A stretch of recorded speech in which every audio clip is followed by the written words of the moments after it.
রাখাইনে মানবিক করিডোরে সমর্থন করার কথা জানালেন ইউরোপীয় ইউনিয়নের রাষ্ট্রদূত মাইকেল মিলার।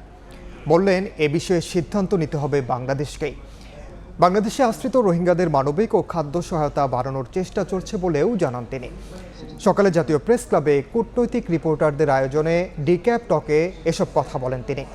এ সময় মিলার জানান, চলমান সংস্কার কাজে সমর্থন জানিয়ে এ কাজে পর্যাপ্ত সময় দেওয়ার কথা বলেছে ইউরোপীয় ইউনিয়ন। নির্বাচন কবে হবে তা বাংলাদেশের নিজস্ব ব্যাপার। এ নিয়ে কোনো পক্ষের ওপরেই ইউরোপের কোনো চাপ নেই। আইনি প্রক্রিয়ার কারণে পাচার হওয়া টাকা ফেরাতে সময় লাগবে বলেও জানান মিলার। জুলাই হত্যাকাণ্ডে জড়িতদের বিচারের তাগিদ দিয়ে রাষ্ট্রদূত বলেন, বিচার প্রক্রিয়া স্বচ্ছ করা জরুরি।